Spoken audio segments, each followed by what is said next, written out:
বাবু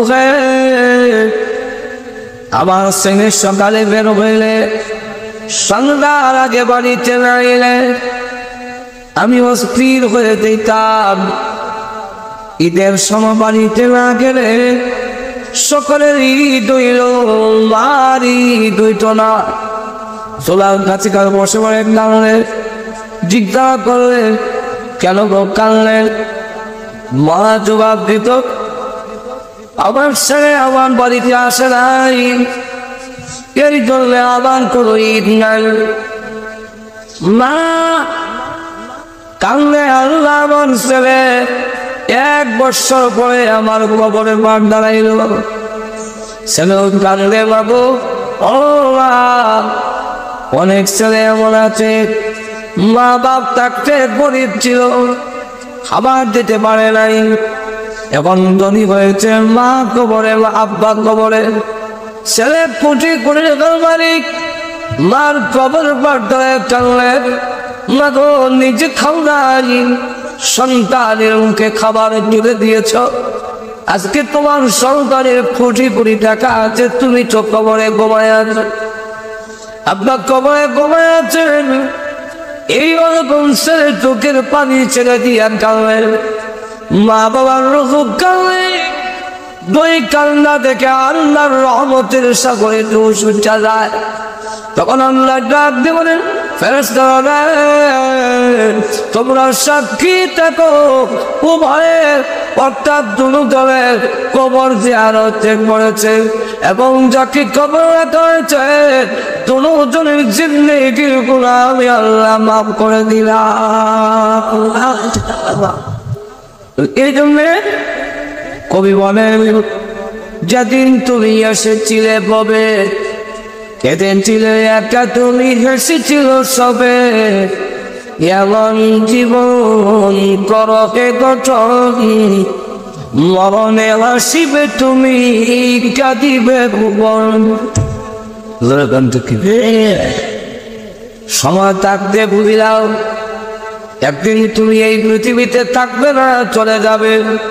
অতএব চলে যাওয়ার আগে তোমার জীবনটাকে সুন্দর করে গঠন করো, কোরআন সুন্নাহ অনুযায়ী আল্লাহর হুকুম মেনে নবীর তরিকা মেনে জীবনটাকে যদি গঠন করা যায়, নামাজ ছেড়ো না, সুদ খাইও না, ঘুষ খাইও না, মা বোনেরা যদি পর্দা না হয়, এই অন্যায় মনাচারে লিপ্ত যদি না হয়, পৃথিবী থেকে বিদায় হয়ে গেলে সে হাসতে হাসতে বিদায় হয়ে যাবে, তামাম দুনিয়ার মাখলুক তার জন্য কাঁদতে থাকবে। তুমি সুবহানাল্লাহ বলেছ, আমি এই কবরে একবার 2বার 5,000 বার কোরআন খতম করেছি। রাপতিক আমার 5,000 বার কোরআন খতম করা তোকে দিয়ে দেয়, তোর সুবহানাল্লাহ আমাকে দিয়ে দেয়। কিছু করবেন না আবার 5,000 বার খতম যে করেছি, 5,000 বার তোমার দেয়া দেই, আর তোমার একবার সুবহানাল্লাহ আমাকে দেয়া দাও। কেন জানোস কি? 5,000 বার না, 5 লক্ষ বার যদি কোরআন শরীফ পড়ি, তোমার একবার সুবহানাল্লাহ বেহেশতের মধ্যে এমন গাছ তৈরি হন, 100 বছর দৌড়ের গোড়া দৌড়েও ওই গাছের ছায়া মার হতে পারবে না। হ্যাঁ আমরা ল্যাংটাও সার কাছে গেছে কামও বলবে না, ল্যাংটার কাছে কেমনে চাই থেকে মানুষ না, তোমার সেখানে যেতে পারলা, তোমার তো ক্ষমতা বেশি, তুমি দুর্বলের কাছে যাবে কেমনে? চাইলে তো সবলের কাছে যাবে। দরকার দেখে না এই অনেক আপনারা তৈরি বলতে পারেন মুক্তির কাছে চাই কেন, ইলামটা আর ভঙ্গর কাছে চাই কেন? উদাহরণ করে বলেন কেন কেমনে করলো কিছু না পাইয়া কি বলে, আর ওরা বললো কেমনে গর্ব কেমনে বলছেন আর তো কোরআন আল্লাহ বলে দিচ্ছে وَإِنَّ الشَّيَاطِينَ لَيُوحُونَ إِلَى أَوْلِيَائِهِمْ لِيُجَادِلُوهُمْ আল্লাহ রাব্বুল আলামিন বলেন যারা আল্লাহর বিধান মানে না আল্লাহর নবীর তরিকা মানে না এমন লোকগুলো শয়তানের মুরিদ শয়তান হলো হেরানি শয়তান এদের কাছে অভিনাতিল করে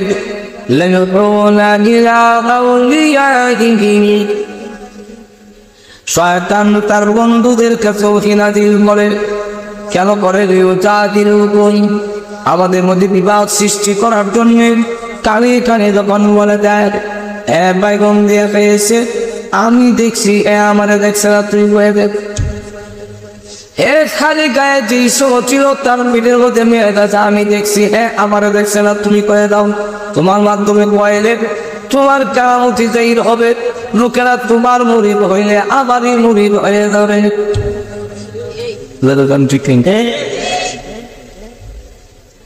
এমনি ভাবে যত মূর্তি ছিল এক একটা মূর্তির ভিতরে একটা শয়তান জ্ঞান গাইত মাঝে মাঝে আওয়াজ দিত তখন তারা মনে করত মহান আল্লাহ বুঝি নিদার পিঠ চাবাই বেশি আওয়াজ দেয় গেলেন একটা স্বর্ণ মূর্তি ছিল ওই মূর্তিটা একদিন দেখে আওয়াজ দিয়ে বলে সাবধান মুহাম্মদের কথা তোমরা মানবে না কারণ মুহাম্মদ তোমাদের বাপ দাদার ধর্মটারে শেষ করার জন্য এসেছে বলে ভগবান কতদিনে আসল কথা বলছি এটা বলো না কেন আবার লোক দাওয়াত দিয়ে আনছে দেখো আমার মূর্তি কি কয় ভগবান কৌদিন কালকে দেখবেছিল আবার আওয়াজ দিয়ে বলে হে আব্বাসীরা মুহাম্মদ সাল্লাল্লাহু আলাইহি ওয়াসাল্লামের কথা তোমরা মানবে না সে তোমাদের বাপ দাদার ধর্মটারে শেষ করার জন্য আসলেন সকলে তো আনন্দে আত্মহারান সকলের সিদ্ধান্ত নিয়ে নবীজির কাছে গেছেন আপনি মুক্তির সামনে আসেন মুক্তি যদি বলে আমরা মানব আর মনে মনে ধারণা আইলো তো মুক্তি উল্টা হইব তখন এই ইজ্জত করবে মুক্তির সামনে গিয়া দাঁড়ায় বলেন মুক্তি আমি নবী গিলা বল এমনি দেখে মুক্তির ভিতর থেকে আওয়াজ আসতেছে أشهد أن لا إله إلا الله وأشهد أن محمدا عبده ورسوله এখন সব মাথা নিচে থেকে দিয়ে বই রসুল কয় কি রে এখন বস না কি স্বীকার করতাম কি বলবো আমরা খুদ আর ওই কোষ বুদ্ধি ঠিক নেই কাউকে কি করলো আর আজকে আল্লাহ নবী যখন চলে যাচ্ছেন কিছু দূর যাওয়ার পরে দৌড়ে একটি লোক আল্লাহর সঙ্গে দাঁড়িয়ে বলে ইয়া রাসূলুল্লাহ ইয়া হাবিবাল্লাহ অগলবিনজি আপনি দাঁড়ান বিয়া তুমি মাফ করবেন আমি আপনাকে দান করেছি আমি আপনার সাহাবী আমি মানুষ নয় আমি জিন্নাত এখন ওই অনেক মহিলা মুক্তি করে একটি জিন শয়তান থেকে দেখে আওয়াজ দিত দুধ কলা খাইবার লেগে ডিম আমলেট খাইবার লেগে আপনাকে অস্বীকার করে ইসলামের বিরুদ্ধে অপপ্রচার করে এইভাবে ধ্বংস করেছে জাতিকে আমি যখন জানতে পারলাম আপনি যাচ্ছেন মূর্তির সামনে কি আমি তখন ভাবলাম কি জানি সে দুনিয়ার লোভে আপনাকে অস্বীকার করে ফেলে এই কারণে আপনি মূর্তির সামনে যাওয়ার আগে আগে আমি মূর্তির ভিতরে জিন্নাতটাকে দ্বিফালিত করে মূর্তির ভিতরে ঢুকে আমি কালিমা পড়ে আপনার ঈমানের সাথী আমি নিজে দিয়েছি। এবার জাতিকে গোবরা করত অথচ মূর্তিগুলো সম্পর্কে আল্লাহ রাব্বুল আলামিন বলেন এরা তো দুর্বল, সুতরাং এরা খোদা হইতে পারে না। মুসলমানের কথা আরো বলেছিল আমরা, মুসলমানের আল্লাহ বান্দা যেখানে আল্লাহ আছেন সেখানে وهو معكم أينما كنتم তোমরা যেখানে আল্লাহ। যদি আমরা স্লোগান দেই ইলেকশন আইলে অমুক বাড়ি যেখানে আমরা আছি সেখানে অমুক বাড়িতে সব বড় গাইকে ভোট দেয় আর আমি উঠালো অমুক বাড়ি যেখানে আমরা আছি সেখানে অমুক বাড়ি ঘরের ভিতরে বউর কাছে আপনি দিন উঠালো।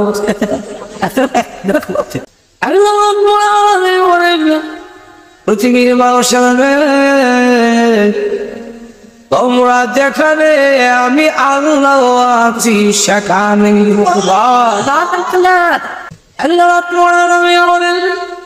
তোমরা যেখানে আমি আল্লাহ সেখানে কিভাবে আছেন আমরা দিতে কিরা এদের একটা কিচ্ছা বলনি আরো কিচ্ছা কইলে বলেন দেখবেন সাবে দিব কইলে আপনি কিচ্ছা না কিচ্ছা হইল সুলতান মাহমুদ মুসলিম শরীফের মধ্যে দেখেন তিনি একদিন ঘর থেকে বের হয়েছেন সাধারণ লোকের বেশে দেশের জনগণের খোঁজ নেওয়ার জন্য। কারণ দেশের জনগণের আসল খোঁজ নিতে গেলে আমাদের মন্ত্রী এমপিরা তারা যদি রাস্তা দিয়ে সাধারণ লোকের মতো বের হইতো তেন না হাইওয়ে ডাকাতে কোন কোন জায়গায় হয় রাস্তা কোন জায়গা বাঙ্গা হাট বালা এটা বলতে হয়েছে। এমনি কোনো সৈয়দপুর যায় দেখবেন এর আগে সৈয়দপুর রাস্তা এই রাস্তাটা যত গাতা আছে সব বাংলাদেশ বলিলায় মন্ত্রী ফাঁকা গাড়ি ধরে যায় আর দেখই যায় তখন গিয়া ভাষণ দেয় এদেশে রাস্তাঘাটের উন্নয়নের জোয়ার বয়ে গেছে। আমি বলি জোয়ারের ঠেলা রাস্তা তো লম্বা হলো ভাই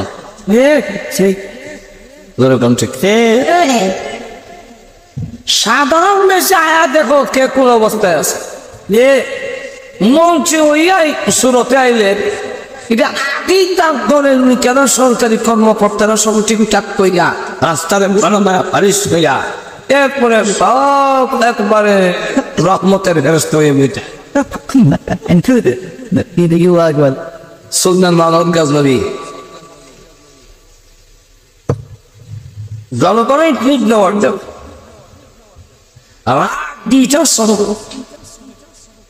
সাধারণ বেশাক কইতা একা একা বের হয়েছে ব্রিজের সামনে গিয়া দেখে চারজন যুবক বসা রায় দুইটার এটা গভীর রাত্রে রাস্তার কোনো ব্রিজে 4-5 জন যুবক যদি বসা থাকে আমরাও দেখবে দূর থেকে বইয়া কত মেহনত করে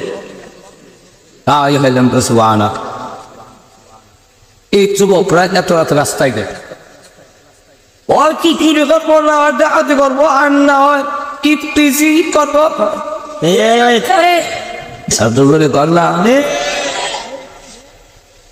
আর না হয় কেউ মারি করে সবাইলে একটা করব উনিকে তাদের সামনে দাঁড়াইলে ওরা দেখা তুমি কে উনি নিজের পরিচয় লুকায় কে বললে আমি তোমাদের মতই তো আছি তোমরা যেমন এই দেশের নাগরিক আমি একজন নাগরিক ওরা বুঝতে পারছে আমরা যেমন সুখ এটা আর একটা সুখ। তখন কয়ে ঋষরা একা বের হইলি কেন, সাথে একজন নিলে একা চুরি করা যায় না, চুরি করতে গেলে কমসে কম 2 জন লাগে। আর দুজনে কম 2 জন। আমরা বলছিলাম যে 2 জন লাগে যে আপনি শেষ ছোট সময় দাদার গাছ থেকে আম মারতে হইলে একা গেলে মারতাম না, মনে হইতো যা দাদা দেখে গেছে আমার হাত বাড়াই এমনি যেমন দেখি দাদা দেখে গেছে, আবার আজ সামলায় না এসে নেছে আবার এই জন্য 2 জন লাগে, একজনে করণ লাগে আর ওজনে দেওয়ান লাগে, আর দুজনে কম একজনে দেখে নাই ভাগ দাদা হলো ঘর থেকে বেরিয়েছে না করে কখন বুঝছেন তো তুমি একটা বের হলে কেন, তোমাদের সাথী নাই, ঠিক আছে বের যখন হয়ে গেছ কি আমার দলে বলেন ঠিক আছে তোমার দল ভর্তি যাও। এখন তারা পরামর্শ করে আজকে আমরা সুলতান মাহমুদ গাজনবীর বাড়িতে চুরি করতাম এগুলো বইয়া সন্না পরামর্শ করবার যান বাড়ি চুরি করতো, বাসার বাড়ি বাসা সাজেরি কথা আচ্ছা কার কি যোগ্যতা আছে বলো, যোগ্যতা থাকলে নেওয়া হবে না এমনি দল। যুবক কয় আমার তোমরা সাথে রাখতে পারো, কারণ আমার কানের মধ্যে এমন যোগ্যতা আছে কুকুরের আওয়াজ শুনলে আমি বুঝি কুত্তায় কি নয়, তাহলে তার দরকার আছে নি থাক।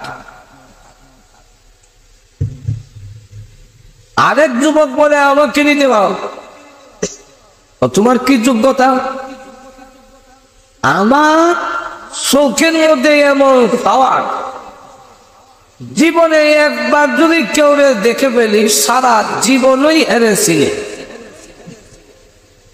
অন্ধকার নিয়ে করে দেখা নাই আমি আর বলি না, বলে তোমার দরকার তুমিও থাকো। আরেক যুবক দ্বারা বলে আমার নাকের মধ্যে এমন পাওয়ার মজনুর মানে লাইলি মারা যাওয়ার পরে লুকাইয়া দাফন করছে, আর ওই মজনু যদি জানতে পারে লাশ হয়ে মজনু যখন শুনলো লাইলি মারা গেছে খবর দিয়েছে, তুলেও খবর দিয়েছে হেদার, কিন্তু কবরে কবরে আমার গণি গুরুস্থানে গিয়ে মাটি না গনিয়া লাগায়, এইভাবে না লাগাইতে লাগাইতে লাইলের খবর বাড়ি ফেলেছে, আমার লাইলের খবর বলে কেমন বুঝছো, কই মাটির মধ্যে আমার লাইলের শরীরের গন্ধ, ওই সুরে কয় মজনুর মতো আমার লাখের খাওয়া, মজনু আছিল লাইলের আসে আর আমি ওই মানের আসে, সুতরাং মাটি শুনলে আমি কইতারি কোন মাটির নিচে মান আছে,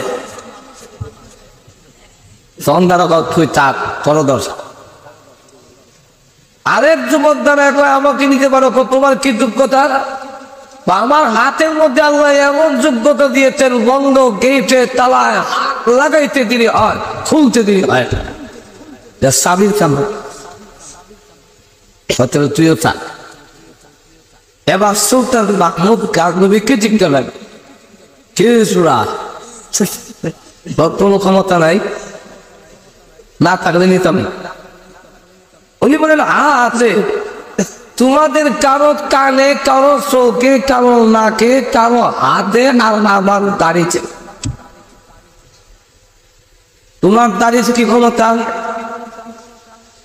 যদি তোমাদের কোনদিনে ধরা পড়ো আর ফাঁসির রায় হয়ে যায়, এমন সময় যদি আবার মায়া লাগে আর আমি আমার দাড়ি দেখা নিয়ে এমন একটু লাগা দেই, তোমাদের ফাঁসির হুকুম বাতিল হয়ে যায়।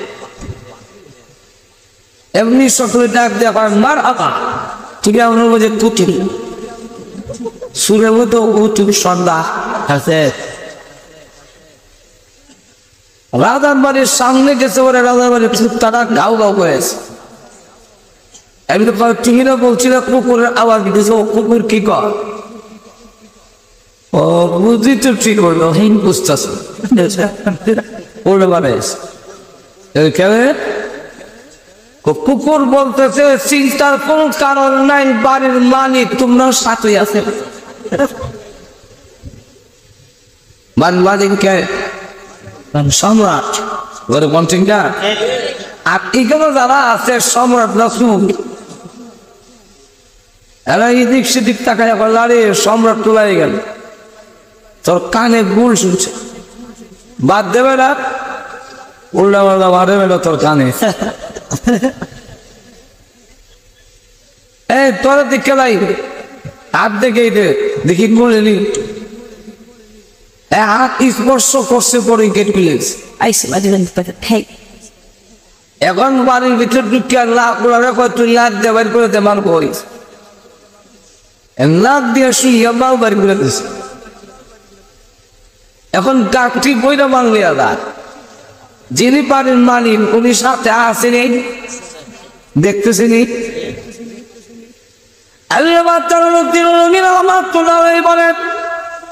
যেইভাবে সুলতান মাহমুদ গাজনীর সাথে থেকে সুরের সবগুলো দেখতেছেন, ঠিক তেমনি ভাবে মহান আল্লাহ আমাদের সাথে থেকে আমাদের জিন্দগির সকল কিছু তিনি দেখতেছেন।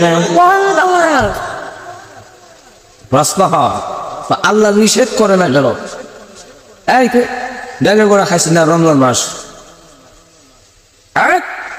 যেটা করিস না এরকম যদি গাইবে আওয়াজ হয়েছে বিনা পর্বতের কথা আওয়াজ যদি হঠাৎ করে শুনে জঙ্গলের মধ্যে, তারা যে কাম করতো শুনেন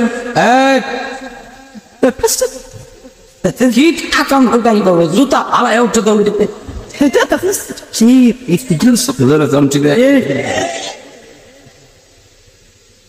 আল্লাহ নিষেধ করেন না কেন? কেন করেন না? যে গুনার কাম করিস না, এই কারণে একবারে গান গায় জানলে না সাউথ মিনাসি ফুতুলের কি দোষ দাঁড়ে না হাকিম হইয়া হুকুম কর, পুলিশ হইয়া ধর, সদ্ম হইয়া ধ্বংস কর, পূজা হইয়া জানো। যেমনে যাও তেমনি দাঁড়াচ্ছি পুতুলের কি দোষ। সব দোষ আল্লাহ ভাই এবার হয়ে যাই। ফেরেশতারাও যখন দুর্য লইয়া ফিটায় আনতে হয়, যেমনে মন চায় এমনি পিঠেই ফেরেশতার কি দোষ।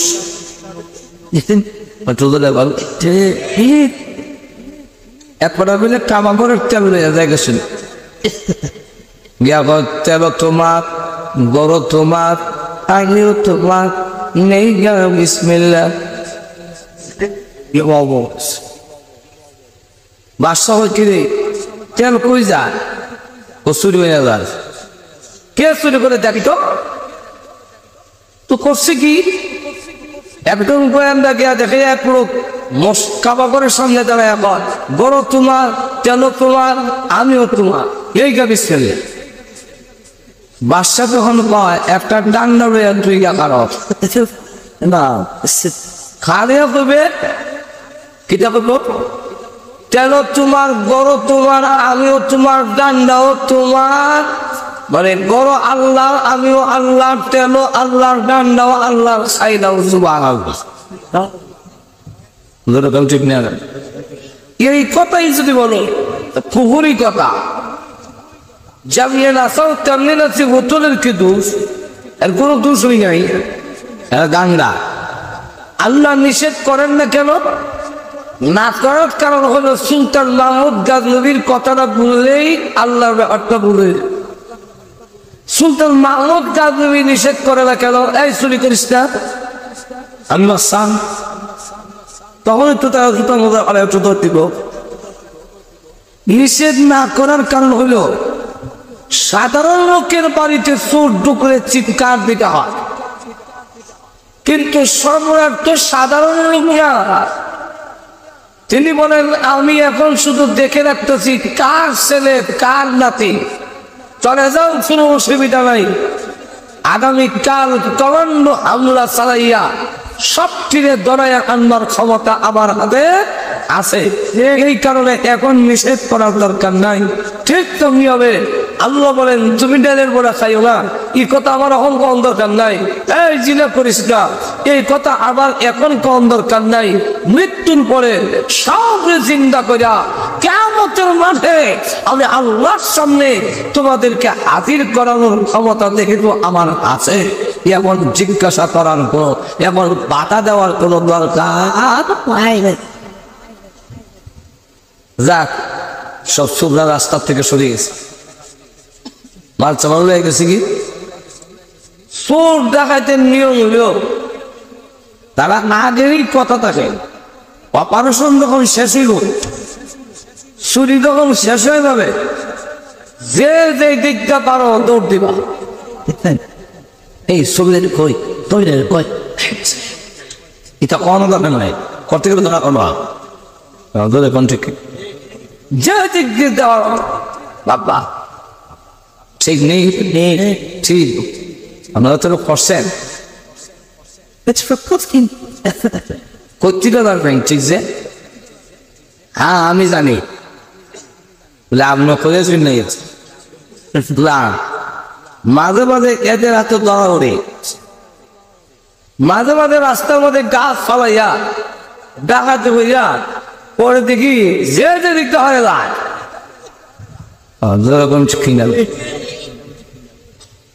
যে যে দিকটা হয়ে যাচ্ছে। সুলতান মাহমুদ গাজনবী একদিকে চলে গেছেন, চিনি বাড়িতে চলে গেলেন। ওরা বাড়ি থেকে মান বন্টন করার সময় সে একটা সুর নাই, একটা সুর ফল খুশি বলে বেজা আর তো যখন খুশি না বেজা এলে না খুশি বাটা অন্য মান বেশি পাইব না কম।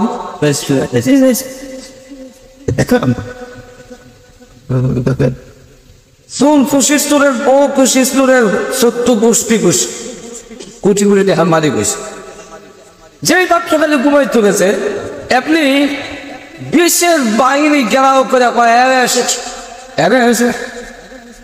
কিন্তু খবর না সুলতান মাহমুদ গাজনবীর বাড়ি যে চুরি হয়েছে তরফ তো চুরি করছে। আরে ওরা কপাল জানলো কেমনে, কেমনে জানছে? বাড়ির মালিক সাথেই ছিল, জোরে কন্ট্রি খেলে যা। এখন সবচেয়ে গ্রেফতার করার পরে এরা যে সুখ এটা প্রমাণ করার জন্য আর সাক্ষীর দরকার আছে নি, আছে আর দরকার আছে বাসা তুমি জি সাক্ষী। ঠিক তেমনি ভাবে আমরা কে নামাজ পড়েছি, কে মরি নাই, কে সুদ খাইলো, কে ঘুষ খাইলো, কে জিনা করলো, আল্লাহ সাক্ষীর দরকার নাই। ওয়াকাফা বিল্লাহি শাহীদা, আল্লাহ বলেন আমি মহান আল্লাহ সাক্ষী হিসাবে যথেষ্ট। আল্লাহ আমি তো তোর সাথে ছিলাম। বাদশাহ একটা বলে কোথায় জান্নাত যাব না, এই চোরদেরকে নিয়ে যাও, নিয়ে মাথা কাটি দাও। হুজুর মাথা চুরি করলে তো তার আজকে মাথা নেবে। উনি কয়ে তো মতো কইস না, আমি যা কই তা কর, আর মনে মনে কর এদের নাকে চোখে কানে হাতের যে ক্ষমতা, যদি কল্যাণ না কাটলে দেশের জনগণ সন্দেহ। এখন বাদশা রায় দিয়েছেন আর কোন আপিল করণের জায়গা নাই। এখন কান্দা হারে চুরি করতাম, ইশারাকালীর বাড়ি পড়তাম, দিদি বালা আছি। বাদশার বাড়ি কেন গেলাম? লোভে আমারে ধ্বংস করেছে। ঠিক তেমনি ভাবে কিয়ামত যখন শুরু হয়ে যাবে, মরণ যখন শুরু হয়ে যাবে, কিয়ামতের মাঠ যখন কায়েম হয়ে যাবে, মানুষরা ওই দিন বলবে দুনিয়ার জনসম্পদের লোভে আমাকে ধ্বংস করেছে। এরকম ঠিক নেই, বলো ধরলে চিনি শেষ করলে তো আমার অসুবিধা তো স্যার।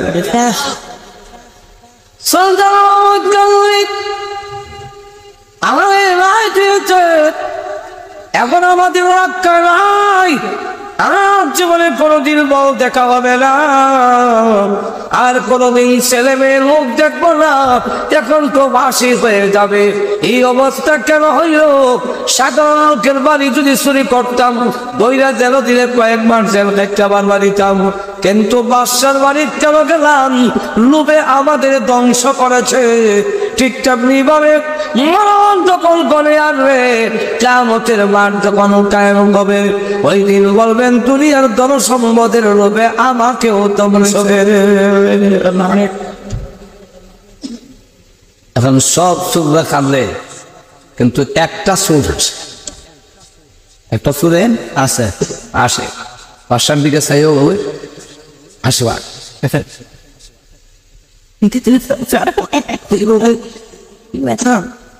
বাদশা জিজ্ঞাসা করে ফার্সির মঞ্চে দাঁড়াইয়া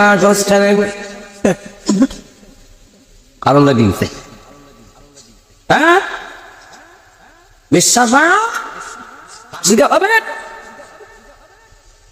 সে ডাক দিয়ে বলে 1000 বিশ্বাস হয়, 1000 বার হাফজ কেন অনুমতি দিলে কোন অনুমতি দিলাম কম, আমরা যে সময় আপনার বাড়িতে চুরি করতে আসবো, সংসুরা ওয়াদায়াবদ্ধ ছিলাম, যার যেটুকু কথা সম্মতি কাজে লাগাবো, কারো কানে, কারো চৌকে, কারো নাকে, কারো হাতে, কারো দাড়িতে। যেরকম দেখে হ্যাঁ যার কানের যোগ্যতা ছিল, কুকুরের আওয়াজ বুঝে বলছিল, ওই দিন চিঠি বুঝছিল, কিন্তু আমরা বুঝছিলাম না। যে নম্বর যে বলছিল, নাক দিয়া মাল বের করে দিয়েছে, হাত দিয়া তালা খুলিয়া দিছে। আর যে বলছিল অন্ধকার রজনীতে জীবনে কাউকে একবার দেখলে সারা জীবনে চিনি, এখন তার চোখ দিয়া চিনতেছে কে কে চুরিতে ছিল। এখন শুধু বাকি আছে আমাদের মধ্যে একটা দাড়িওয়ালা চোর ছিল, সে বলছিল আমরা যদি কোনদিন ধরা পড়ে যাই আর আমাদের ফাঁসির রায় হয়ে যায়, ওই সময় তার যদি দয়া মায়া লাগে, দাড়ি ডাঙা দিলে আমরা মুক্তি পেয়ে যাব। ওই সুরের কাছে আমার সব বিনয় অনুরোধ থাকবে, দাড়িটা একটু লাগা দেন। দাঁড়িয়ে সুলতান মাহমুদ কামড়ে তো আমার ধরে ফিরেছে তো। আমি তো মনে করছিলাম হ্যাঁ আমার সিদ্ধান্ত রাখছে, অন্ধকারে দেখছে পোশাক নাই। আর এখন আমি এগুলাস বসছি, এখন আমার সিকিউরিটি গার্ড মাথার মধ্যে সাই মুখো, সে আমার কালার বদলে গেছে। এখন এই অবস্থায় হ্যাঁ আমার সিঙ্গেল আরে বাপ বা এর চোখে কেমন আওয়াজ চিন্তা হোক, এমনি ডাক দেওয়ারে যা তোর এই মহৎ গুণের কারণে আমি তোকে মাফ করলাম, আর তোর উসিলায় সমস্ত সাথীদের মাফ করে দিলাম। আমরা নিজে দেওয়া করে ঠিক তুমি জালালউদ্দিন আহমদ তুলাবে বলে কিয়ামতের কঠিন ময়দানে আল্লাহ যখন বলবেন করে আবু সাত্তার রমজান মাসে দাঁড়িয়ে গোড়া খাইছিলে গেলে জাহান্নাম যান, এবে আব্দুল গফফার জিনা করছিলে গেলে জাহান্নাম যান, এবে আব্দুল মালিক তুই কেন সুদ খাইছিলে জাহান্নামের আগুনে যান। ওরা কাঁদবে, আরে দুনিয়ার লোভে আমাকে ধ্বংস করেছে, দুনিয়ার ধন সম্পদের লোভে, দুনিয়ার টাকা পয়সার লোভে আমাকে ধ্বংস করেছে। আজকে আসলে মাদানকা মরে গেলাম, আমার মান আমার কাছে আসে না। আসবে তো ভয় গেছেন নাকি? ধন সম্পদ কাঁদে না, আসবে কাঁদে আসবে না। তাহলে এখন চিন্তা করেন, আমার রাগ হয়ে গেছে অনেক, আর বেশি লম্বা করা যাবে না। এখন লক্ষ্য করে দেখুন, সুলতান উদ্ঘাটনী যেমন তাদেরকে মাফ করে দিয়েছেন, ঠিক কিয়ামতের কঠিন ময়দানে এক দলকে বলবে জাহান্নামে যাও, আরেক দল আসবে জিজ্ঞাসা করবে হাসো কেন, তোমাদের কি ভয় হয় না? তারা ডাক দিয়ে বলবে প্রভু গো, এর জন্য আমি গোড়া করি নাই, তুমি আল্লাহরে ডরাইয়া আমি হোটেলের লাল পর্দা কালা পর্দার ভিতরে ডালের গোড়া খাই নাই, তোমারে ভয় পাইয়া তুমি যা আমার সাথে ছেলে এই জন্য আমি মরে নাই।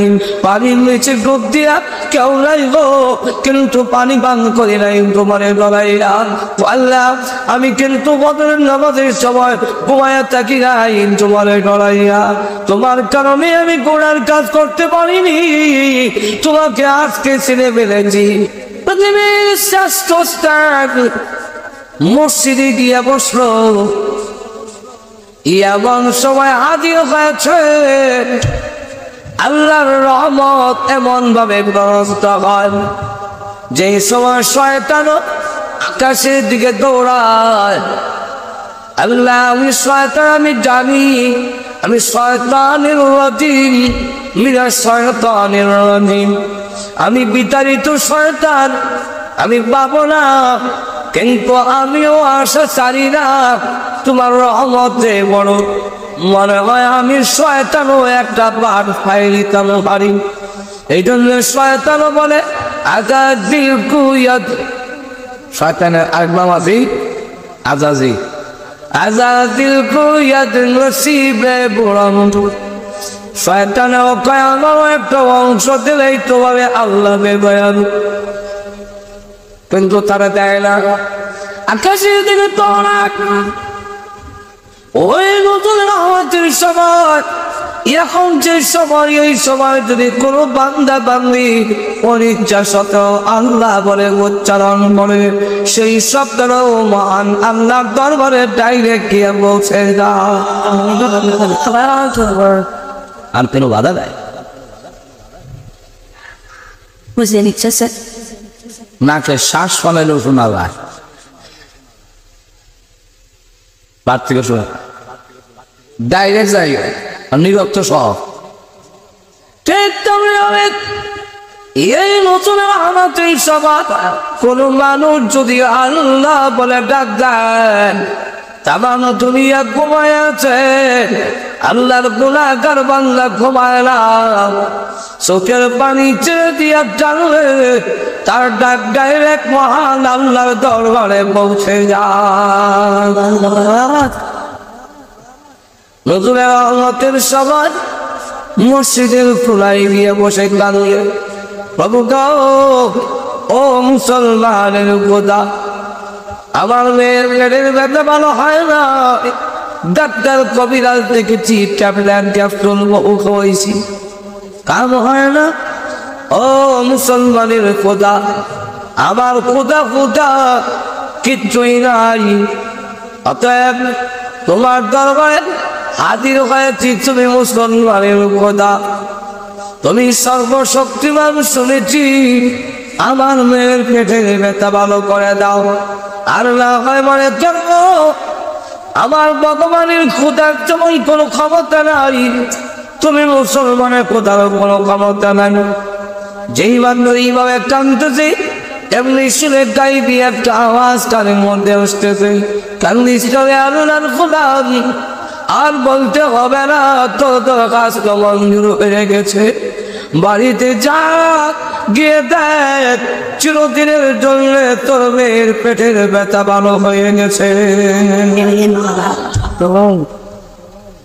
এমনি তোর বাড়ি কে ঢুকবে, মেয়ে তো এসে বলে আব্বা জীবনে কত ডাক্তারের বাড়িতে গিয়েছ, কত ট্যাবলেট আর ক্যাপসুল আর্লি সাবস্টেরিয়া মানে খাওয়াইছো, ফাইল খাওয়াইছো, ভালো হয় না। আজকে কোন ডাক্তারের কাছে গেলাম গো আব্বা? তুমি না বলছিলে ডাক্তারের কাছে যাচ্ছ, কোন ডাক্তারের কাছে গিয়েছিলে? ট্যাবলেট দিল না, ক্যাপসুল দিল না, আমার পেটের ব্যথা ভালো হয়ে গেল। আব্বা গো একটু বলো না কোন ডাক্তারের কাছে গিয়েছিলে, আমাকে বলো, এমন ডাক্তারের উপর আমি সারা জিন্দেগি ভর আমি করবো। আব্বা কোনো কথা খায় না, চোখের পানি ছেড়ে দিয়ে জিজ্ঞাসা করে কথা বলো না কেন? এমনি ডাক দেওয়া বলে, কেন কথা বলে না বাবা? জানোস নি এতদিন পর্যন্ত ভুল পথে ছিলাম, আসল ডাক্তারের সন্ধান পাইনি, আজকে আসল সন্ধান ডাক্তারের সন্ধান নিয়ে এসেছি। মাগো তুই কি ওই ডাক্তারের কাছে যাবি? মেয়ে ডাক দেওয়া বলে, শুধু যাবো তাই না, সারা জিন্দেগি এমন ডাক্তারের উপর আমি করবো। আব্বা না ভালো চাই যদি হয় গোসল কর, আমিও গোসল করি, চলো ওই ডাক্তারের কাছে যেতে বলে মসজিদের ইমাম সাহেবের কাছে যাই।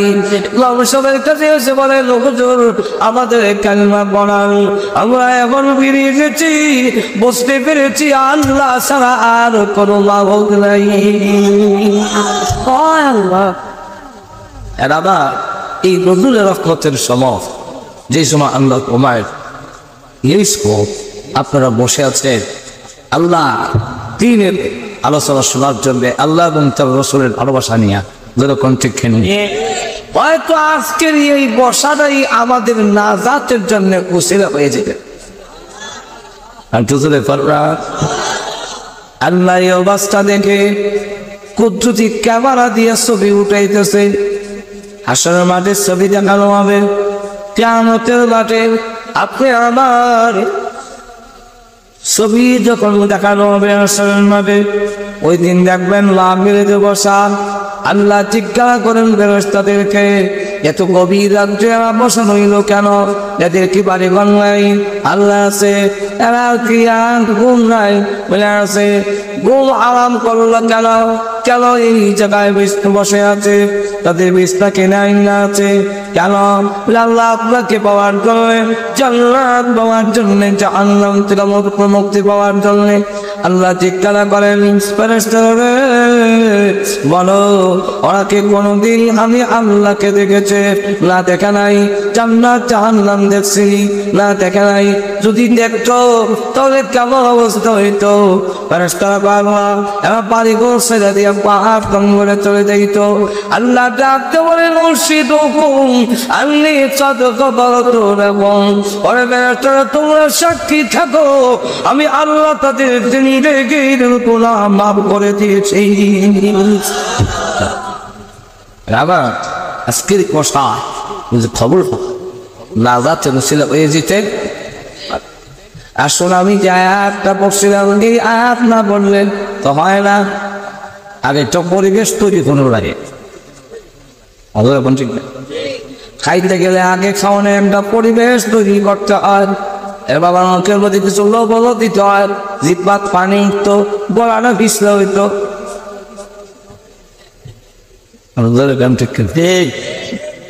এতক্ষণ বললাম আয়াতের ব্যাখ্যা বলতে গেলে অনেক লম্বা। আয়াতের মধ্যে আল্লাহ এই জিনিসটা বলে দিতে চান, আমরা এই জায়গায় একদিন ছিলাম না, আবার একদিন এই পৃথিবীতে থাকবো না। কথা ঠিক কিনা? আরো ঠিক। আমার আগে এই বাড়িতে বাস করেছে অনেকজন, আমার আগে এই বাড়িতে বাস করেছে অনেকজন, তারাও গেছে, আমিও যাব, থাকবো না কেউ বেশিক্ষণ। আমরা মনে সারা জীবন থাকবা, ব্যবসাও তো করা যাইব নি। আমার আগে এই বাড়িতে বাস করেছে অনেকজন, তাও গেছে, আমিও যাবো, থাকবো না কেউ বেশিক্ষণ। সব চলে যেতে হবে জোরে কোন থেকে চলে আসছি থেকে আসছি কই যাবো কোথায়, এই কথা যারা বলতে পারে না আমাদের সমাজের লোকেরা তারা পাগল কয়। আস্তে আমাদের দেখা হয়েছে ভাই কোথেকে গেছে কোথায় এমন যেন আছেন কই আছে জানি ওই যাবেন কোথায় আপনারা করবেন এই বেটার সাথে বাচ্চা লাভ নাই, এটা পাগল।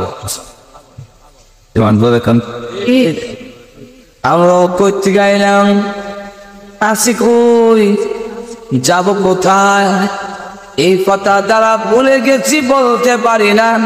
আমি দুনিয়াতে যত বড় বুদ্ধিজীবী হই না কেন, মহান আল্লাহর কাছে আমরা পাগল।